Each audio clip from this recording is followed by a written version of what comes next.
ಅಧ್ಯಾಯ 14 ಗುರು ಮತ್ತು ಆಧ್ಯಾತ್ಮಿಕ ಮಾರ್ಗದರ್ಶನದ ಮಹತ್ವ. ಗುರು ಎಂದರೆ ಅಜ್ಞಾನದ ಕತ್ತಲೆಯನ್ನು ದೂರ ಮಾಡಿ ಜ್ಞಾನದ ಬೆಳಕನ್ನು ಹರಡುವ ದಿವ್ಯ ಮಾರ್ಗದರ್ಶಕ.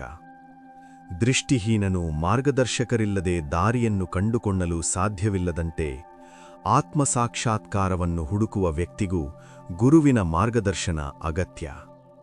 ಗುರು ಕೇವಲ ಮಂತ್ರವನ್ನು ನೀಡುವವನಲ್ಲ, ಅವನು ಬದುಕುವ ಸರಿಯಾದ ಮಾರ್ಗವನ್ನು ಕಲಿಸುತ್ತಾನೆ. ಅವನು ಶಿಷ್ಯನಿಗೆ ಧರ್ಮ ಮತ್ತು ಅಧರ್ಮದ ವ್ಯತ್ಯಾಸವನ್ನು ತಿಳಿಸಿ ಆತ್ಮಸಾಕ್ಷಾತ್ಕಾರದ ದಾರಿಗೆ ನಡೆಸುತ್ತಾನೆ. ಗುರುವಿನ ಸ್ಥಾನವನ್ನು ಬ್ರಹ್ಮ, ವಿಷ್ಣು ಮತ್ತು ಮಹೇಶ್ವರರಿಗೆ ಸಮಾನವಾಗಿ ಪರಿಗಣಿಸಲಾಗುತ್ತದೆ, ಏಕೆಂದರೆ ಗುರುವೇ ಬ್ರಹ್ಮಜ್ಞಾನವನ್ನು ನೀಡುವ ಮೂಲಕ ಮೋಕ್ಷದ ದಾರಿಗೆ ಕರೆದೊಯ್ಯುತ್ತಾನೆ. ಗುರುವಿನ ಸೇವೆಯನ್ನು ಭಕ್ತಿ ಮತ್ತು ಶ್ರದ್ಧೆಯಿಂದ ಮಾಡಬೇಕು. ಅವರ ಮಾತುಗಳನ್ನು ಪಾಲಿಸಬೇಕು ಮತ್ತು ಅವರನ್ನು ಸದಾ ಗೌರವಿಸಬೇಕು. ಗುರುವಿಗೆ ಸಂಪೂರ್ಣ ಶರಣಾಗತಿ ಹೊಂದಿದ ಶಿಷ್ಯನು ನಿಜವಾದ ಜ್ಞಾನವನ್ನು ಪಡೆದು ಜೀವನದ ಅಂತಿಮ ಗುರಿಯನ್ನು ಸಾಧಿಸುತ್ತಾನೆ.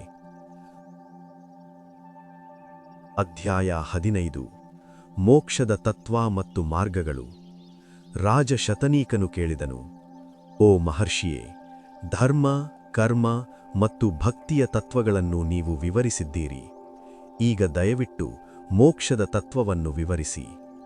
ಸುಮಂತು ಮುನಿ ಉತ್ತರಿಸಿದರು, ಓ ರಾಜನೇ, ಮಾನವ ಜೀವನದ ಪರಮ ಗುರಿಯೇ ಮೋಕ್ಷ. ಮೋಕ್ಷ ಎಂದರೆ ಜನನ ಮತ್ತು ಜರಣದ ಚಕ್ರದಿಂದ ಮುಕ್ತಿ ಮತ್ತು ಆತ್ಮನು ಪರಮಾತ್ಮನಲ್ಲಿ ಲೀನವಾಗುವುದು.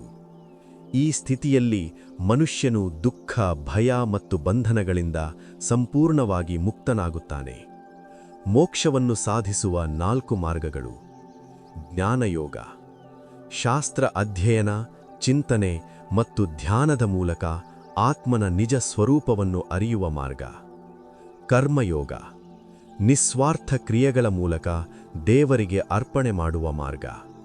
ನಿಷ್ಕಾಮ ಕರ್ಮ. ಭಕ್ತಿಯೋಗ, ಪ್ರೀತಿ ಮತ್ತು ಶರಣಾಗತಿಯ ಮೂಲಕ ದೇವರ ಅನುಗ್ರಹವನ್ನು ಪಡೆಯುವ ಮಾರ್ಗ. ರಾಜಯೋಗ, ಮನಸ್ಸು ಮತ್ತು ಇಂದ್ರಿಯಗಳನ್ನು ನಿಯಂತ್ರಿಸುವ ಯೋಗ ಮಾರ್ಗ. ಅಷ್ಟಾಂಗ ಯೋಗದ ಹಂತಗಳು: ಯಮ, ನಿಯಮ, ಆಸನ, ಪ್ರಾಣಾಯಾಮ, ಪ್ರತ್ಯಾಹಾರ, ಧಾರಣ, ಧ್ಯಾನ, ಸಮಾಧಿ. ಈ ಎಲ್ಲ ಮಾರ್ಗಗಳ ಗುರಿ ಒಂದೇ: ಆತ್ಮನ ವಿಮೋಚನೆ ಮತ್ತು ಪರಮಾನಂದವನ್ನು ಸಾಧಿಸುವುದು. ಮೋಕ್ಷವು ಒಂದು ಸ್ಥಳವಲ್ಲ, ಅದು ಆಧ್ಯಾತ್ಮಿಕ ಸ್ಥಿತಿ. ಈ ಸ್ಥಿತಿಯಲ್ಲಿ ಆತ್ಮನು ತನ್ನ ನಿಜ ಸ್ವರೂಪವನ್ನು ಅರಿತು ಪರಮಾತ್ಮನೊಂದಿಗೆ ಒಂದಾಗುತ್ತದೆ. ಇದು ಶಾಶ್ವತ ಶಾಂತಿ ಮತ್ತು ಆನಂದವನ್ನು ನೀಡುತ್ತದೆ. ಮಾನವ ಜೀವನದ ಮಹತ್ವ. ಮಾನವ ದೇಹವೇ ಮೋಕ್ಷವನ್ನು ಪಡೆಯಲು ಅತ್ಯಂತ ಅಮೂಲ್ಯವಾದ ಸಾಧನವಾಗಿದೆ, ಏಕೆಂದರೆ ಮಾನವನಿಗೆ ವಿವೇಕಶಕ್ತಿ ಮತ್ತು ಆಧ್ಯಾತ್ಮಿಕ ಅಭ್ಯಾಸ ಮಾಡಲು ಸಾಮರ್ಥ್ಯವಿದೆ. ಆದ್ದರಿಂದ ಈ ಮಾನವ ಜೀವನವನ್ನು ಧರ್ಮ, ಜ್ಞಾನ, ಭಕ್ತಿ ಮತ್ತು ನಿಸ್ವಾರ್ಥ ಸೇವೆಯ ಮೂಲಕ ಸಾರ್ಥಕಗೊಳಿಸಬೇಕು. ಅಧ್ಯಾಯ 16 ಶಕುನಗಳು ಮತ್ತು ಭವಿಷ್ಯದ ಸೂಚನೆಗಳು. ಧರ್ಮ ಮತ್ತು ಮೋಕ್ಷದ ತತ್ವಗಳನ್ನು ವಿವರಿಸಿದ ನಂತರ ಮಹರ್ಷಿ ಸುಮಂತು ಮುಂದುವರಿಸಿದರು, ಓ ರಾಜನೇ, ಈ ಜಗತ್ತು ಕರ್ಮಭೂಮಿಯಾಗಿದೆ. ಪ್ರತಿಯೊಬ್ಬ ಜೀವಿಯೂ ತನ್ನ ಕರ್ಮದ ಫಲವನ್ನು ಅನುಭವಿಸುತ್ತದೆ. ಆದರೆ ಪರಮಾತ್ಮನ ಕೃಪೆಯಿಂದ ನಮಗೆ ಕೆಲವು ಸೂಕ್ಷ್ಮ ಸೂಚನೆಗಳು ದೊರಕುತ್ತವೆ. ಇವುಗಳ ಮೂಲಕ ಭವಿಷ್ಯದಲ್ಲಿ ಸಂಭವಿಸಬಹುದಾದ ಶುಭ ಅಥವಾ ಅಶುಭ ಘಟನೆಗಳ ಮುನ್ಸೂಚನೆ ಸಿಗುತ್ತದೆ. ಇವುಗಳನ್ನು ಶಕುನಗಳು ಎಂದು ಕರೆಯಲಾಗುತ್ತದೆ. ಪ್ರಾಚೀನ ಋಷಿಗಳು ಪ್ರಕೃತಿ ಮತ್ತು ಜೀವಿಗಳ ವರ್ತನೆಯನ್ನು ಗಮನಿಸಿ ಈ ಶಕುನಗಳನ್ನು ಗುರುತಿಸಿದ್ದರು. ಹಕ್ಕಿಗಳ ಕೂಗು, ಪ್ರಾಣಿಗಳ ವರ್ತನೆ, ಪ್ರಕೃತಿಯ ಬದಲಾವಣೆಗಳು ಇವೆಲ್ಲವೂ ಭವಿಷ್ಯದ ಸೂಚನೆಗಳನ್ನು ನೀಡಬಹುದು. ಒಬ್ಬರ ಮಾರ್ಗವನ್ನು ದಾಟುವ ಪ್ರಾಣಿಗಳು ಅಥವಾ ಸುತ್ತಮುತ್ತ ನಡೆಯುವ ಕೆಲವು ಘಟನೆಗಳು ಶಕುನಗಳಾಗಿ ಪರಿಗಣಿಸಲ್ಪಡುತ್ತವೆ. ಕೆಲವು ಶಕುನಗಳು ದೇಹ ಮತ್ತು ಮನಸ್ಸಿನೊಳಗಿನ ಆಂತರಿಕ ಬದಲಾವಣೆಗಳ ಮೂಲಕವೂ ವ್ಯಕ್ತವಾಗಬಹುದು. ಇವು ಕೆಲವೊಮ್ಮೆ ಗಂಭೀರ ಬಿಕ್ಕಟ್ಟು ಅಥವಾ ಜೀವಾಪಾಯದ ಮುನ್ಸೂಚನೆಗಳಾಗಿಯೂ ಕಾಣಬಹುದು. ಒಬ್ಬ ವ್ಯಕ್ತಿಗೆ ದೊಡ್ಡ ವಿಪತ್ತು ಎದುರಾಗಲಿರುವಾಗ ಅವರ ದೇಹ ಮತ್ತು ಮನಸ್ಸು ಅನಿರೀಕ್ಷಿತ ಲಕ್ಷಣಗಳನ್ನು ತೋರಿಸಬಹುದು. ಈ ಲಕ್ಷಣಗಳು ಕೇವಲ ದೈಹಿಕ ಕಾಯಿಲೆಗಳ ಸೂಚಕಗಳಾಗಿರದೆ ಪ್ರಾರಬ್ಧ ಅಂದರೆ ವಿಧಿ ಕಾರ್ಯನಿರ್ವಹಿಸುವ ಸೂಚನೆಗಳಾಗಿಯೂ ಕಾಣಬಹುದು. ಈ ಲಕ್ಷಣಗಳನ್ನು ಗಮನಿಸುವುದು ಕೆಲವೊಮ್ಮೆ ಜೀವ ರಕ್ಷಣೆಗೆ ಸಹಾಯಕವಾಗಬಹುದು. ಅಧ್ಯಾಯ 17 ಗಂಭೀರ ಬಿಕ್ಕಟ್ಟಿನ ಲಕ್ಷಣಗಳು. ಸುಮಂತು ಮುನಿ ಹೇಳಿದರು, ಓ ರಾಜನೇ, ಗಂಭೀರ ಬಿಕ್ಕಟ್ಟನ್ನು ಎದುರಿಸುವ ವ್ಯಕ್ತಿಯ ದೇಹದಲ್ಲಿ ಕೆಲವು ವಿಶೇಷ ಲಕ್ಷಣಗಳು ಕಾಣಿಸಿಕೊಳ್ಳುತ್ತವೆ. ಅವುಗಳನ್ನು ಗಮನಿಸುವ ಮೂಲಕ ಬುದ್ಧಿವಂತನು ಅಪಾಯವನ್ನು ಮುಂಚಿತವಾಗಿ ಅರಿಯಬಹುದು. ಮುಖ್ಯ ಲಕ್ಷಣಗಳು: 1. ದೇಹದ ಬಣ್ಣ ಬದಲಾವಣೆ. ದೇಹವು ಅಸಹಜವಾಗಿ ಹಳದಿ ಬಣ್ಣಕ್ಕೆ ತಿರುಗುವುದು, ವಿಶೇಷವಾಗಿ ಕಣ್ಣುಗಳಲ್ಲಿ ಮತ್ತು ಚರ್ಮದಲ್ಲಿ. ಇದು ಅಶುಭ ಸೂಚನೆ. 2. ಗಾಯದ ಅಸಹಜ ಸ್ಥಿತಿ. ಗಾಯವು ಊದುಕೊಳ್ಳುವುದು, ನೀಲಿ ಬಣ್ಣಕ್ಕೆ ತಿರುಗುವುದು ಮತ್ತು ತೀವ್ರ ನೋವು. ಇದು ವಿಷದ ಪರಿಣಾಮ ಅಥವಾ ಗಂಭೀರ ಸೋಂಕಿನ ಸೂಚನೆ. 3. ಅತಿಯಾದ ಬೆವರು ಮತ್ತು ಮಾತಿನ ಬದಲಾವಣೆ. ಶ್ರಮವಿಲ್ಲದೆ ಹೆಚ್ಚು ಬೆವರು ಬರುವುದು, ಮಾತು ಸ್ಪಷ್ಟವಾಗದಿರುವುದು. ಇವು ದೇಹದ ಆಂತರಿಕ ಅಸಮತೋಲನದ ಸೂಚನೆ. 4. ಹೃದಯ ಬಡಿತ ಮತ್ತು ಹಲ್ಲುಗಳ ಬದಲಾವಣೆ. ಅತಿಯಾದ ಹೃದಯ ಬಡಿತ ಮತ್ತು ಹಲ್ಲುಗಳು ಸಡಿಲಗೊಳ್ಳುವುದು. ಇದು ಗಂಭೀರ ಸ್ಥಿತಿಯ ಸೂಚನೆ. 5. ಕಣ್ಣು ಮತ್ತು ಉಸಿರಾಟದ ಬದಲಾವಣೆ. ಕಣ್ಣುಗಳು ತಿರುಗುವುದು, ಕೆಂಪಾಗುವುದು ಮತ್ತು ಉಸಿರಾಟ ಕಷ್ಟವಾಗುವುದು. ಜೀವಾಪಾಯದ ಲಕ್ಷಣಗಳು. 6. ಮುಖ ಮತ್ತು ಹೊಕ್ಕುಳ ಲಕ್ಷಣಗಳು. ಮುಖದ ಸ್ನಾಯುಗಳು ಸಡಿಲಗೊಳ್ಳುವುದು ಮತ್ತು ಹೊಕ್ಕುಳದಲ್ಲಿ ಅಸಹಜ ಬಡಿತ ಅಪಾಯದ ಸಂಕೇತ. 7. ಪ್ರತಿಬಿಂಬ ಮತ್ತು ಬೆಳಕಿನ ಬದಲಾವಣೆ. ತನ್ನ ನೆರಳು ಅಥವಾ ಪ್ರತಿಬಿಂಬವನ್ನು ಸ್ಪಷ್ಟವಾಗಿ ಕಾಣಲಾಗದಿರುವುದು, ಸೂರ್ಯನ ಬೆಳಕು ಮಂದವಾಗಿ ಕಾಣುವುದು, ಶಕ್ತಿಯ ಕುಗ್ಗುವಿಕೆ ಸೂಚನೆ. 8. ದೇಹದ ನಡುಕ. ಇಡೀ ದೇಹವು ಅನಿಯಂತ್ರಿತವಾಗಿ ನಡುಗುವುದು, ಗಂಭೀರ ಅಪಾಯದ ಲಕ್ಷಣ. ಈ ಎಲ್ಲಾ ಲಕ್ಷಣಗಳನ್ನು ಸುಮಂತು ಮುನಿ ಕಾಲಸರ್ಪದ ಪ್ರಭಾವ ಎಂದು ವಿವರಿಸುತ್ತಾರೆ, ಅಂದರೆ ಜೀವಕ್ಕೆ ಅಪಾಯವಿರುವ ಪರಿಸ್ಥಿತಿ. ಇವು ಹಾವು ಕಡಿತದ ಸಂದರ್ಭದಲ್ಲಷ್ಟೇ ಅಲ್ಲ, ವಿಷಕಾರಿ ವಸ್ತುಗಳ ಪರಿಣಾಮ ಅಥವಾ ತೀವ್ರ ಅನಾರೋಗ್ಯದ ಸಂದರ್ಭದಲ್ಲಿಯೂ ಕಾಣಿಸಬಹುದು. ಅಧ್ಯಾಯ 18 ತಿಥಿಗಳು ಮತ್ತು ನಕ್ಷತ್ರಗಳ ಪ್ರಭಾವ. ಕೆಲವು ವಿಶೇಷ ದಿನಗಳು ಮತ್ತು ನಕ್ಷತ್ರಗಳ ಸಮಯದಲ್ಲಿ ಸಂಭವಿಸುವ ಘಟನೆಗಳು ಹೆಚ್ಚು ಗಂಭೀರ ಪರಿಣಾಮಗಳನ್ನು ಉಂಟುಮಾಡುತ್ತವೆ ಎಂದು ಜ್ಯೋತಿಷ್ಯದಲ್ಲಿ ಹೇಳಲಾಗಿದೆ. ಪ್ರಮುಖ ತಿಥಿಗಳು: ಅಷ್ಟಮಿ, ನವಮಿ, ಕೃಷ್ಣ ಚತುರ್ದಶಿ, ನಾಗಪಂಚಮಿ. ಈ ದಿನಗಳಲ್ಲಿ ವಿಷಕಾರಿ ಘಟನೆಗಳು ಸಂಭವಿಸಿದರೆ ಅವುಗಳ ಪರಿಣಾಮಗಳು ಹೆಚ್ಚು ತೀವ್ರವಾಗಿರುತ್ತವೆ ಎಂದು ಹೇಳಲಾಗಿದೆ. ಪ್ರಮುಖ ನಕ್ಷತ್ರಗಳು: ಕೆಲವು ನಕ್ಷತ್ರಗಳ ಅವಧಿಯಲ್ಲಿ ವಿಷದ ಪರಿಣಾಮಗಳು ಹೆಚ್ಚು ಅಪಾಯಕಾರಿ ಎಂದು ಪರಿಗಣಿಸಲಾಗಿದೆ. ಆರ್ದ್ರ, ಆಶ್ಲೇಷ, ಮಾಘ, ಭರಣಿ, ಕೃತ್ತಿಕ, ವಿಶಾಖ, ಪೂರ್ವ ಫಲ್ಗುಣಿ, ಪೂರ್ವಾಷಾಢ, ಪೂರ್ವ ಭಾದ್ರಪದ, ಮೂಲ, ಸ್ವಾತಿ, ಶತಭಿಷ. ಈ ಸಮಯಗಳಲ್ಲಿ ಹಾವು ಕಡಿತ ಅಥವಾ ವಿಷದ ಪರಿಣಾಮ ಸಂಭವಿಸಿದರೆ ಜೀವ ಉಳಿಯುವ ಸಾಧ್ಯತೆಗಳು ಕಡಿಮೆ ಎಂದು ಪರಿಗಣಿಸಲಾಗಿದೆ. ಆಳವಾದ ಅರ್ಥ: ಇವು ನಮಗೆ ಒಂದು ಮಹತ್ವದ ಸಂಗತಿಯನ್ನು ತಿಳಿಸುತ್ತವೆ. ಪ್ರಕೃತಿ, ಗ್ರಹಗಳು ಮತ್ತು ಕಾಲಚಕ್ರದ ಸೂಕ್ಷ್ಮ ಶಕ್ತಿಗಳು ನಮ್ಮ ಜೀವನದ ಮೇಲೆ ಪ್ರಭಾವ ಬೀರುತ್ತವೆ. ಅವುಗಳನ್ನು ಅರಿತು ಜಾಗರೂಕತೆಯಿಂದ ಬದುಕುವುದು ಮಾನವನ ಜ್ಞಾನವಾಗಿದೆ. ಇಂತಹ ಅಶುಭ ಗ್ರಹಯೋಗಗಳ ಸಮಯದಲ್ಲಿ ವಿಶೇಷ ಎಚ್ಚರಿಕೆ ವಹಿಸಬೇಕು. ಇಂತಹ ಲಕ್ಷಣಗಳು ಕಾಣಿಸಿಕೊಂಡಾಗ ತಕ್ಷಣವೇ ಪರಿಹಾರ ಕ್ರಮಗಳನ್ನು ಕೈಗೊಳ್ಳಬೇಕು ಮತ್ತು ಆಧ್ಯಾತ್ಮಿಕ ಸಾಂತ್ವನವನ್ನು ಪಡೆಯಬೇಕು. ರಾಜಶತಾನಿಗೆ ಕಾಲದ ಪ್ರಭಾವ ಮತ್ತು ಬರುವ ಬಿಕ್ಕಟ್ಟಿನ ಸೂಚನೆಗಳನ್ನು ವಿವರಿಸಿದ ನಂತರ ಅಧ್ಯಾಯ 19 ಬಿಕ್ಕಟ್ಟು ನಿವಾರಣೆ ಮತ್ತು ಆಧ್ಯಾತ್ಮಿಕ ರಕ್ಷಣೆಯ ಮಾರ್ಗಗಳು. ಮಹಾನ್ ಋಷಿ ಸುಮಂತು ಹೇಳಿದರು, ಓ ರಾಜನೇ, ಕಾಲ ಮತ್ತು ಕರ್ಮದ ಚಕ್ರವು ಅತ್ಯಂತ ಪ್ರಬಲವಾದರೂ ನಮ್ಮ ಶಾಸ್ತ್ರಗಳು ಅನೇಕ ಪರಿಹಾರಗಳನ್ನು ನೀಡಿವೆ.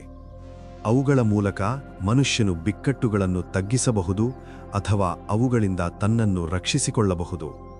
ಇದು ಭಯಪಡುವ ಸಮಯವಲ್ಲ, ಪರಿಹಾರವನ್ನು ಕಂಡುಹಿಡಿಯುವ ಸಮಯ. ಅವರು ಮುಂದುವರೆದು ಹೇಳಿದರು, ಬಿಕ್ಕಟ್ಟಿನ ಸಮಯದಲ್ಲಿ ಭಯಭೀತರಾಗಬಾರದು. ಶಾಂತ ಮನಸ್ಸಿನಿಂದ ಆಧ್ಯಾತ್ಮಿಕ ಮಾರ್ಗವನ್ನು ಹಿಡಿಯಬೇಕು.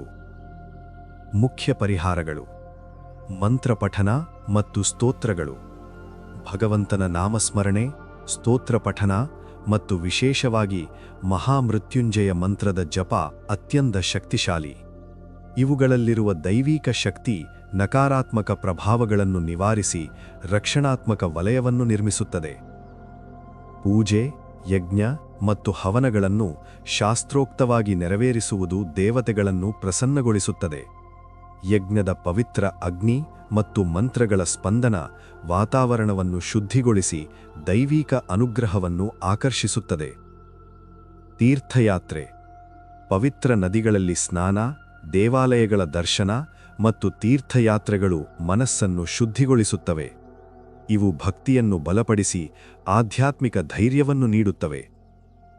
ಔಷಧಿ ಮತ್ತು ಚಿಕಿತ್ಸೆ, ಆಧ್ಯಾತ್ಮಿಕ ಪರಿಹಾರಗಳ ಜೊತೆಗೆ ವೈದ್ಯಕೀಯ ಚಿಕಿತ್ಸೆಯೂ ಅಷ್ಟೇ ಮುಖ್ಯ. ಆರೋಗ್ಯವನ್ನು ಕಾಪಾಡಿಕೊಳ್ಳುವುದು ಕೂಡ ಧರ್ಮವೆಂದು ಪರಿಗಣಿಸಲಾಗಿದೆ. ಅಧ್ಯಾಯ 20: ದಾನ, ಧರ್ಮ ಮತ್ತು ತಪಸ್ಸಿನ ಮಹತ್ವ. ಋಷಿ ಸುಮಂತು 3 ಮಹತ್ವದ ಸಾಧನಗಳನ್ನು ಒತ್ತಿ ಹೇಳಿದರು. 1. ದಾನ. ಆಹಾರ, ಬಟ್ಟೆ, ಸಂಪತ್ತು ಅಥವಾ ಜ್ಞಾನವನ್ನು ನೀಡುವುದು ಮಹಾಪುಣ್ಯದ ಕಾರ್ಯ. ಬಿಕ್ಕಟ್ಟಿನ ಸಮಯದಲ್ಲಿ ಮಾಡಿದ ದಾನ ಇನ್ನಷ್ಟು ಫಲಪ್ರದ. ಧರ್ಮ. ಸತ್ಯ, ಅಹಿಂಸೆ, ಕ್ಷಮೆ, ಶುದ್ಧಿ ಮತ್ತು ಕರುಣೆ ಇವು ಧರ್ಮದ ಮೂಲ ತತ್ವಗಳು.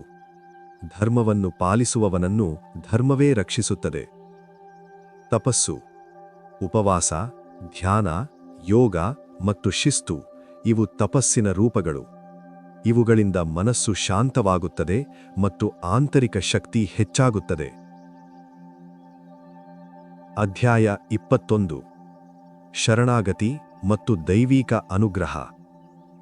ಅಂತಿಮವಾಗಿ ಋಷಿ ಸುಮಂತು ಅತ್ಯಂತ ಉನ್ನತ ತತ್ವವನ್ನು ಹೇಳಿದರು: ದೈವಿಕ ಅನುಗ್ರಹ ಮತ್ತು ಸಂಪೂರ್ಣ ಶರಣಾಗತಿ. ಅವರು ಹೇಳಿದರು, ಓ ರಾಜನೇ, ಎಷ್ಟೇ ಮಂತ್ರಗಳು, ಪೂಜೆಗಳು ಮಾಡಿದರೂ ದೇವರಲ್ಲಿ ನಿಜವಾದ ನಂಬಿಕೆ ಇಲ್ಲದಿದ್ದರೆ ಅವು ಅಪೂರ್ಣ. ಶರಣಾಗತಿಯ ಸತ್ಯ ಅರ್ಥ. ಶರಣಾಗತಿ ಎಂದರೆ ತನ್ನ ಅಹಂಕಾರವನ್ನು ಬಿಡುವುದು, ಎಲ್ಲ ಚಿಂತಗಳನ್ನು ಭಗವಂತನಿಗೆ ಅರ್ಪಿಸುವುದು, ಸಂಪೂರ್ಣ ನಂಬಿಕೆಯಿಂದ ದೇವರಲ್ಲಿ ಆಶ್ರಯ ಪಡೆಯುವುದು. ಭಕ್ತನು ತನ್ನ ಹೃದಯದಿಂದ ಭಗವಂತನಲ್ಲಿ ಶರಣಾಗತನಾಗುತ್ತಿದ್ದಾಗ ಭಗವಂತನೇ ಅವನ ರಕ್ಷಣೆಯನ್ನು ಸ್ವೀಕರಿಸುತ್ತಾನೆ. ಅಂತಿಮ ಸಂದೇಶ: ಭಯವಲ್ಲ, ಭಕ್ತಿ ಮುಖ್ಯ. ಸಮಸ್ಯವಲ್ಲ, ಪರಿಹಾರ ಮುಖ್ಯ. ಅಹಂಕಾರವಲ್ಲ, ಶರಣಾಗತಿ ಮುಖ್ಯ. ಎಲ್ಲವೂ ಅಂತಿಮವಾಗಿ ದೇವರ ಇಚ್ಛೆಯ ಮೇಲೆ ಅವಲಂಬಿಸಿದೆ. ಈ ಮನೋಭಾವವನ್ನು ಬೆಳೆಸಿಕೊಳ್ಳುವುದರ ಮೂಲಕ ಮನುಷ್ಯನು ಅಹಂಕಾರದಿಂದ ಮುಕ್ತನಾಗಿ ಪರಮ ಶಾಂತಿಯನ್ನು ಪಡೆಯುತ್ತಾನೆ. ಭವಿಷ್ಯ ಪುರಾಣದ ಸಾರವೇ ಇದಾಗಿದೆ. ಮಾನವನು ಸದಾ ಧರ್ಮದ ಮಾರ್ಗದಲ್ಲಿ ನಡೆಯಬೇಕು, ಸದ್ಗುಣಗಳನ್ನು ಆಚರಿಸಬೇಕು, ಭಕ್ತಿಯಲ್ಲಿ ಲೀನನಾಗಿರಬೇಕು ಮತ್ತು ಅಂತಿಮವಾಗಿ ಪರಮಾತ್ಮನಿಗೆ ಸಂಪೂರ್ಣವಾಗಿ ಶರಣಾಗತನಾಗಬೇಕು. ಅಷ್ಟೇ ಆಗ ಈ ಲೌಕಿಕ ಅಸ್ತಿತ್ವದ ಸಾಗರದಿಂದ ಮುಕ್ತನಾಗಿ ಪರಮ ಆನಂದ ಮತ್ತು ಮೋಕ್ಷವನ್ನು ಪಡೆಯಲು ಸಾಧ್ಯ. ಜೀವನದ ಸಂದೇಶ. ಜೀವನದ ಪ್ರತಿಯೊಂದು ಸಂದರ್ಭದಲ್ಲಿಯೂ ಸಂತೋಷವಾಗಲಿ ಅಥವಾ ದುಃಖವಾಗಲಿ, ಯಶಸ್ಸಾಗಲಿ ಅಥವಾ ವೈಫಲ್ಯವಾಗಲಿ, ನಮ್ಮ ನಂಬಿಕೆಯನ್ನು ದೃಢವಾಗಿ ಕಾಪಾಡಿಕೊಳ್ಳಬೇಕು. ಪರಮಾತ್ಮನು ಯಾವಾಗಲೂ ನಮ್ಮೊಂದಿಗಿದ್ದಾನೆ ಎಂಬ ವಿಶ್ವಾಸವೇ ನಿಜವಾದ ಶಕ್ತಿ. ಅಶುಭ ಶಕುನಗಳು ಮತ್ತು ಜ್ಯೋತಿಷ್ಯ. ನಾಗರು, ಹಾವಿನ ವಿಷ ಮತ್ತು ಪರಿಹಾರಗಳು. ಪ್ರಾಚೀನ ಗ್ರಂಥಗಳ ಪ್ರಕಾರ ಕೆಲವು ವಿಶೇಷ ಲಕ್ಷಣಗಳನ್ನು ಹೊಂದಿರುವ ವ್ಯಕ್ತಿಗಳ ಆಗಮನವನ್ನು ಅಶುಭವೆಂದು ಪರಿಗಣಿಸಲಾಗುತ್ತದೆ. ಇಂತಹ ವ್ಯಕ್ತಿಯು ರೋಗಿಯನ್ನು ಭೇಟಿ ಮಾಡಿದರೆ ಅದು ಅವನ ಸಾವು ಸಮೀಪಿಸಿದೆ ಎಂಬ ಶಕುನವೆಂದು ನಂಬಲಾಗುತ್ತದೆ.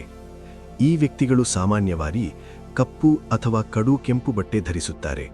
ಅವರ ಮುಖ ಮುಸುಗಿರುತ್ತದೆ, ತಲೆಗೆ ಬಟ್ಟೆ ಸುತ್ತಿರುತ್ತದೆ, ದೇಹ ಎಣ್ಣೆಯಿಂದ ಮುಚ್ಚಿರುತ್ತದೆ ಮತ್ತು ಕೂದಲು ಅಸ್ತವ್ಯಸ್ತವಿರುತ್ತದೆ. ಇಂತಹ ಲಕ್ಷಣಗಳನ್ನು ಹೊಂದಿರುವ ವ್ಯಕ್ತಿಯು ರೋಗಿಯನ್ನು ಸಮೀಪಿಸಿದರೆ ಅದು ಅಶುಭ ಸೂಚನೆ ಎಂದು ಪರಿಗಣಿಸಲಾಗಿದೆ. ಸರ್ಪಗಳ ಮೂಲ ಮತ್ತು ಅವುಗಳ ಮಹತ್ವ. ಪ್ರಾಚೀನ ಕಥೆಗಳ ಪ್ರಕಾರ ಬ್ರಹ್ಮದೇವರು ಸರ್ಪಗಳನ್ನು ಮತ್ತು ಗ್ರಹಗಳನ್ನು ಸೃಷ್ಟಿಸಿದರು ಎಂದು ಹೇಳಲಾಗಿದೆ.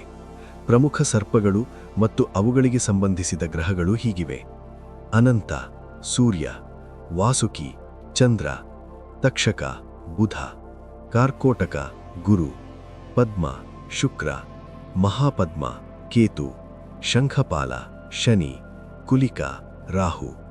ಈ 8 ಸರ್ಪಗಳನ್ನು ಪ್ರಮುಖ ದಿಕ್ಕುಗಳ ರಕ್ಷಕರಾಗಿ ಪರಿಗಣಿಸಲಾಗಿದೆ. ಹಾವು ಕಚ್ಚುವ ಅಶುಭ ಸಮಯಗಳು. ಪ್ರಾಚೀನ ನಂಬಿಕೆಗಳ ಪ್ರಕಾರ ಕೆಲವು ವಿಶೇಷ ದಿನಗಳು ಮತ್ತು ಸಮಯಗಳಲ್ಲಿ ಹಾವು ಕಚ್ಚುವುದು ಅತ್ಯಂತ ಅಪಾಯಕಾರಿ ಎಂದು ಹೇಳಲಾಗಿದೆ. ಇಂತಹ ಸಮಯಗಳಲ್ಲಿ ಕಚ್ಚಿದರೆ ಬದುಕುಳಿಯುವುದು ಕಷ್ಟ ಎಂದು ನಂಬಲಾಗುತ್ತದೆ. ಹಾವಿನ ವಿಷದ ಪರಿಣಾಮಗಳು ಮತ್ತು ಚಿಕಿತ್ಸೆಗಳು. ಹಾವಿನ ವಿಷದ ಪರಿಣಾಮಗಳನ್ನು ಹಂತಗಳಾಗಿ ವಿವರಿಸಲಾಗಿದೆ. ವಿಷವು ದೇಹದ ವಿವಿಧ ಭಾಗಗಳಿಗೆ ಹೋದಂತೆ ಅದರ ಶಕ್ತಿ ಹೆಚ್ಚಾಗುತ್ತದೆ. ಚರ್ಮದಲ್ಲಿ ದ್ವಿಗುಣ, ರಕ್ತದಲ್ಲಿ 4 ಪಟ್ಟು, ಪಿತ್ತದಲ್ಲಿ 8 ಪಟ್ಟು, ಕಫದಲ್ಲಿ 16 ಪಟ್ಟು, ವಾತದಲ್ಲಿ 30 ಪಟ್ಟು, ಮಜ್ಜೆಯಲ್ಲಿ 60 ಪಟ್ಟು, ಪ್ರಾಣ ತಲುಪಿದಾಗ ಅನಂತ ಶಕ್ತಿ. ವಿಷದ ಹಂತಗಳು ಹೀಗಿವೆ: ಉಬ್ಬಿವಿಕೆ, ಬೆವರುವಿಕೆ, ದೇಹದ ದೌರ್ಬಲ್ಯ, ಶ್ರವಣ ಶಕ್ತಿ ಕುಂದುವುದು. ಕೆಲವು ಸಂದರ್ಭಗಳಲ್ಲಿ, ವಿಶೇಷವಾಗಿ ಯಮದೂತಿ ಎಂಬ ವಿಷದಿಂದ ಕಚ್ಚಿದರೆ ಚಿಕಿತ್ಸೆ ಅಸಾಧ್ಯವೆಂದು ಪರಿಗಣಿಸಲಾಗಿದೆ. ಇದಲ್ಲದೆ ನಿದ್ರಿಸುತ್ತಿರುವ ಅಥವಾ ಮದ್ಯಪಾನ ಮಾಡಿದ ವ್ಯಕ್ತಿಯನ್ನು ಹಾವು ಕಚ್ಚಿದರೆ ಅಥವಾ ಕತ್ತಲೆಯ ಸ್ಥಳದಲ್ಲಿ, ನೀರಿನಲ್ಲಿ ಅಥವಾ ಕಾಡಿನಲ್ಲಿ ಕಚ್ಚಿದರೆ ಚಿಕಿತ್ಸೆ ಬಹಳ ಕಷ್ಟಕರವಾಗುತ್ತದೆ. ಈ ಭಾಗದ ಮುಂದಿನ ಅಧ್ಯಾಯದಲ್ಲಿ ಇನ್ನಷ್ಟು ರಹಸ್ಯಮಯ ಮತ್ತು ಆಧ್ಯಾತ್ಮಿಕ ವಿಷಯಗಳನ್ನು ತಿಳಿದುಕೊಳ್ಳೋಣ. ಹಾವಿನ ವಿಷದ ಹಂತಗಳು ಮತ್ತು ಪರಿಣಾಮಗಳು. ಹಾವಿನ ವಿಷವು ದೇಹದಲ್ಲಿ ಹಂತಹಂತವಾಗಿ ಪ್ರಸರಿಸುತ್ತದೆ. ಪ್ರತಿಯೊಂದು ಹಂತವು ವಿಭಿನ್ನ ಲಕ್ಷಣಗಳನ್ನು ತೋರಿಸುತ್ತದೆ. 5ನೇ ಹಂತದಲ್ಲಿ ಬಿಕ್ಕಲಿಕೆ ಕಾಣಿಸಿಕೊಳ್ಳುತ್ತದೆ. 6ನೇ ಹಂತದಲ್ಲಿ ಕುತ್ತಿಗೆ ಜೋತು ಬೀಳುತ್ತದೆ. 7ನೇ ಹಂತದಲ್ಲಿ ಜೀವನಿರ್ಗಮನವಾಗುತ್ತದೆ, ಅಂದರೆ ಸಾವು ಸಂಭವಿಸುತ್ತದೆ. ಪ್ರತಿ ಧಾತು, ಅಂದರೆ ದೈಹಿಕ ಅಂಗಾಂಶಗಳ ಮೇಲೆ ವಿಷದ ಪರಿಣಾಮ ವಿಭಿನ್ನವಾಗಿರುತ್ತದೆ ಮತ್ತು ಅದರ ಅನುಸಾರವಾಗಿ ಚಿಕಿತ್ಸಾ ವಿಧಾನಗಳು ಸೂಚಿಸಲ್ಪಟ್ಟಿವೆ. ಚರ್ಮದ ಮೇಲೆ ವಿಷದ ಪರಿಣಾಮ. ಲಕ್ಷಣಗಳು: ಕತ್ತಲೆಯಂತೆ ಕಾಣುವುದು, ದೇಹದಾದ್ಯಂತ ಸುಡುವ ಭಾವನೆ. ಚಿಕಿತ್ಸೆ: ಅಪಮಾರ್ಗ, ಡಗರ್ ಮತ್ತು ಪ್ರಿಯಂಗು ಬೇರುಗಳನ್ನು ನೀರಿನಲ್ಲಿ ಕರಗಿಸಿ ಮೌಖಿಕವಾಗಿ ನೀಡಲಾಗುತ್ತದೆ. ರಕ್ತದ ಮೇಲೆ ವಿಷದ ಪರಿಣಾಮ. ಲಕ್ಷಣಗಳು: ತೀವ್ರ ಸುಡುವ ಭಾವನೆ, ಉರಿಯೂತ, ಮೂರ್ಛೆ, ತಂಪಾದ ವಸ್ತುಗಳಿಗಾಗಿ ತೀವ್ರ ಆಸೆ. ಚಿಕಿತ್ಸೆ: ಉಸಿರ, ಅಂದರೆ ವೆಟಿವರ್, ಶ್ರೀಗಂಧ, ಲುಟ್ಟು, ಅಗುರು, ನೀಲೋತ್ಪಲ, ಸಿಂಧೂರ ಬೇರುಗಳು, ಧತ್ತೂರ ಬೇರುಗಳು, ಹಿಂಗು ಮತ್ತು ಕರಿಮೆಣಸನ್ನು ಸೇರಿಸಿ ಪೇಸ್ಟ್ ಮಾಡಿ ನೀಡಲಾಗುತ್ತದೆ. ಸ್ಥಿತಿ ಕಡಿಮೆಯಾಗದಿದ್ದರೆ ಭಟ್ಕಟಾಯಿ, ಇಂದ್ರಯನ್ ಬೇರು ಮತ್ತು ಸರ್ಪಗಂಧವನ್ನು ತುಪ್ಪದೊಂದಿಗೆ ನೀಡಲಾಗುತ್ತದೆ. ಇದಲ್ಲದೆ ನಸ್ಯ, ಅಂದರೆ ಮೂಗಿನ ಔಷಧಿ, ಮತ್ತು ಲೇಪ, ಅಂದರೆ ಬಾಹ್ಯ ಲೇಪನವೂ ಬಳಸಲಾಗುತ್ತದೆ. ಪಿತ್ತದ ಮೇಲೆ ವಿಷದ ಪರಿಣಾಮ. ಲಕ್ಷಣಗಳು: ಪದೇ ಪದೇ ಏರುವುದು ಮತ್ತು ಬೀಳುವುದು, ದೇಹ ಹಳದಿ ಬಣ್ಣಕ್ಕೆ ತಿರುಗುವುದು, ಸುತ್ತಮುತ್ತಲಿನ ವಸ್ತುಗಳು ಹಳದಿಯಾಗಿ ಕಾಣುವುದು, ತೀವ್ರ ಸುಡುವ ಭಾವನೆ, ಮೂರ್ಛೆ. ಚಿಕಿತ್ಸೆ: ಪಿಪ್ಪಲ್, ಜೇನುತುಪ್ಪ, ಮಹುವ, ತುಪ್ಪ, ತಂಬಕ್ ಬೇರುಗಳು ಮತ್ತು ಇಂದ್ರಯನ್ ಬೇರುಗಳನ್ನು ಗೋಮೂತ್ರದಲ್ಲಿ ಪುಡಿ ಮಾಡಲಾಗುತ್ತದೆ. ಈ ಮಿಶ್ರಣವನ್ನು ನಸ್ಯ ರೂಪದಲ್ಲಿ, ಲೇಪವಾಗಿ, ಮಂಜನ, ಅಂದರೆ ಮೌತ್ ವಾಶ್ ರೂಪದಲ್ಲಿ ಬಳಸಲಾಗುತ್ತದೆ. ಕಫದ ಮೇಲೆ ವಿಷದ ಪರಿಣಾಮ. ಲಕ್ಷಣಗಳು: ದೇಹ ಗಟ್ಟಿಯಾಗುವುದು, ಉಸಿರಾಟದಲ್ಲಿ ತೊಂದರೆ, ಗಂಟಲಿನಲ್ಲಿ ಶಬ್ದ, ಅತಿಯಾದ ಜೊಲ್ಲು. ಚಿಕಿತ್ಸೆ: ಪಿಪ್ಪಲ್, ಮರಿಚ್, ಸೋಂತ್, ಶ್ವೇತಲಕ್ಷ್ಮಣ, ಲೋಧ್ರ ಮುಂತಾದವುಗಳನ್ನು ಗೋಮೂತ್ರದಲ್ಲಿ ಪುಡಿ ಮಾಡಲಾಗುತ್ತದೆ. ಈ ಪೇಸ್ಟ್ ಬಾಹ್ಯವಾಗಿ ಹಚ್ಚಲಾಗುತ್ತದೆ, ಕಣ್ಣಿನ ಔಷಧಿಯಾಗಿ ಬಳಸಲಾಗುತ್ತದೆ, ಮೌಖಿಕವಾಗಿ ನೀಡಲಾಗುತ್ತದೆ. ವಾತದ ಮೇಲೆ ವಿಷದ ಪರಿಣಾಮ. ಲಕ್ಷಣಗಳು: ಹೊಟ್ಟೆ ಉಬ್ಬರ, ದೃಷ್ಟಿ ಮಂಗಲಾಗುವುದು ಅಥವಾ ನಷ್ಟವಾಗುವುದು. ಚಿಕಿತ್ಸೆ: ಸ್ವರ್ಣ, ಗಜ್ಜಿ, ಪ್ರಿಯಲ್, ಕಾಂತ್ ಪಿಪ್ಪಲ್, ಭರಂಗಿ, ವಾಚ, ದೇವದಾರು, ಮಹುವ, ಹಿಂಗು ಮುಂತಾದವುಗಳನ್ನು ಪುಡಿ ಮಾಡಿ ಮಾತ್ರೆಗಳಾಗಿ ನೀಡಿ ಮೌಖಿಕವಾಗಿ ಕೊಡಲಾಗುತ್ತದೆ. ಇವುಗಳನ್ನು ಕಣ್ಣಿನ ಲೇಪನವಾಗಿ, ಬಾಹ್ಯ ಬಳಕೆಯಾಗಿ ಬಳಸಲಾಗುತ್ತದೆ. ಮಜ್ಜೆಯ ಮೇಲೆ ವಿಷದ ಪರಿಣಾಮ. ಲಕ್ಷಣಗಳು: ದೃಷ್ಟಿ ಸಂಪೂರ್ಣ ನಾಶವಾಗುವುದು, ಅಂಗಗಳು ಮರಗಟ್ಟುವುದು. ಈ ಸ್ಥಿತಿಯಲ್ಲಿ ಸಾವು ಅನಿವಾರ್ಯವೆಂದು ಪರಿಗಣಿಸಲಾಗಿದೆ. ಚಿಕಿತ್ಸೆ: ಶಕ್ತಿಯುತ ಮಂತ್ರಗಳು ಮತ್ತು ವಿಶೇಷ ಔಷಧಿಗಳು ಮಾತ್ರ ಸಹಾಯ ಮಾಡುತ್ತವೆ. ಮೃತ ಸಂಜೀವನಿ ಪರಿಹಾರ: ಭಗವಾನ್ ರುದ್ರನು ಸೂಚಿಸಿದ ವಿಶೇಷ ಪರಿಹಾರವಾಗಿದೆ. ಪದಾರ್ಥಗಳು: ಮೂರಕ ಹಾವಿನ ಪಿತ್ತ, ಬೆಕ್ಕಿನ ಪಿತ್ತ, ಗಂಧನಾಡಿ ಬೇರು, ಕುಂಕುಮ, ಡಗರ್, ಶಿರೀಸ್ ತೊಕ್ಕಡೆ ಮತ್ತು ಕಮಲಗಳ ಕಳಂಕಗಳು. ಉತ್ಪಲ್, ಕುಮುದ, ಕಮಲ. ಈ ಎಲ್ಲಾ ಪದಾರ್ಥಗಳನ್ನು ಗೋಮೂತ್ರದಲ್ಲಿ ಪುಡಿ ಮಾಡಿ ಕಣ್ಣಿಗೆ ಹಚ್ಚಲಾಗುತ್ತದೆ. ಇದು ಅತ್ಯಂತ ವಿಷಕಾರಿ ಹಾವಿನ ವಿಷವನ್ನು ಶಮನ ಮಾಡುತ್ತದೆ ಎಂದು ಹೇಳಲಾಗಿದೆ. ಹಾವಿನ ವರ್ಗೀಕರಣ: ಹಾವುಗಳನ್ನು 4 ಪ್ರಮುಖ ಗುಂಪುಗಳಾಗಿ ವಿಂಗಡಿಸಲಾಗಿದೆ. ದರ್ವೇಕರ್ ವಾತ ಸ್ವಭಾವ, ಮಂಡಲಿ ಪಿತ್ತ ಸ್ವಭಾವ, ರಾಜನ್ಯ ಕಫ ಸ್ವಭಾವ, ವ್ಯಾಂತರ್ ತ್ರಿದೋಷ ಸ್ವಭಾವ. ವರ್ಣ ಆಧಾರಿತ ಸರ್ಪಗಳು: ಹಾವುಗಳನ್ನು 4 ವರ್ಣಗಳಾಗಿ ವರ್ಗೀಕರಿಸಲಾಗಿದೆ. ಬ್ರಾಹ್ಮಣ ಸರ್ಪ. ಲಕ್ಷಣಗಳು: ದೇಹ ಸುಡುವುದು, ಮುಖ ಕಪ್ಪಾಗುವುದು, ಮೂರ್ಛೆ. ಚಿಕಿತ್ಸೆ: ಅಶ್ವಗಂಧ, ಅಪಮಾರ್ಗ ಮತ್ತು ಸಿಂಧೂರವನ್ನು ತುಪ್ಪದಲ್ಲಿ ನೀಡಿ ನಸ್ಯ ಮತ್ತು ಮೌಖಿಕವಾಗಿ ಕೊಡಲಾಗುತ್ತದೆ. ಕ್ಷತ್ರಿಯ ಸರ್ಪ. ಲಕ್ಷಣಗಳು: ಮೂರ್ಛೆ, ನೋವು, ವ್ಯಕ್ತಿತ್ವ ಗುರುತಿಸಲಾಗದಿರುವುದು. ಚಿಕಿತ್ಸೆ: ಅರ್ಕಬೇರುಗಳು, ಅಪಮಾರ್ಗ, ಇಂದ್ರಯನ್, ಪ್ರಿಯಂಗುಗಳನ್ನು ತುಪ್ಪದಲ್ಲಿ ನೀಡಿ ಬಳಸಲಾಗುತ್ತದೆ. ವೈಶ್ಯ ಸರ್ಪ. ಲಕ್ಷಣಗಳು: ಕಫ ಹೆಚ್ಚಾಗುವುದು, ಜೊಲ್ಲು ಸುರಿಸುವುದು, ಪ್ರಜ್ಞೆ ಕಳೆದುಕೊಳ್ಳುವುದು. ಚಿಕಿತ್ಸೆ: ಅಶ್ವಗಂಧ, ಗುಗ್ಗುಲು, ಶಿರೀಷ್, ಪಲಾಶ ಮುಂತಾದವುಗಳನ್ನು ಗೋಮೂತ್ರದಲ್ಲಿ ನೀಡಿ ಬಳಸಲಾಗುತ್ತದೆ. ಶೂದ್ರ ಸರ್ಪ. ಲಕ್ಷಣಗಳು: ಶೀತ ಮತ್ತು ಸುಡುವ ಭಾವನೆ, ದೇಹದ ನೋವು. ಚಿಕಿತ್ಸೆ: ಕಮಲ, ಲೋಧ್ರ ಮತ್ತು ಅಪರಾಜಿತವನ್ನು ತಣ್ಣೀರಿನಲ್ಲಿ ಪುಡಿ ಮಾಡಿ ನೀಡಲಾಗುತ್ತದೆ. ಸರ್ಪಗಳ ಕ್ರಿಯಾಶೀಲ ಸಮಯ: ಬ್ರಾಹ್ಮಣ ಸರ್ಪಗಳು ಬೆಳಗ್ಗೆ, ಕ್ಷತ್ರಿಯ ಸರ್ಪಗಳು ಮಧ್ಯಾಹ್ನ, ವೈಶ್ಯ ಸರ್ಪಗಳು ಮಧ್ಯಾಹ್ನದ ನಂತರ, ಶೂದ್ರ ಸರ್ಪಗಳು ಸಾಯಂಕಾಲ.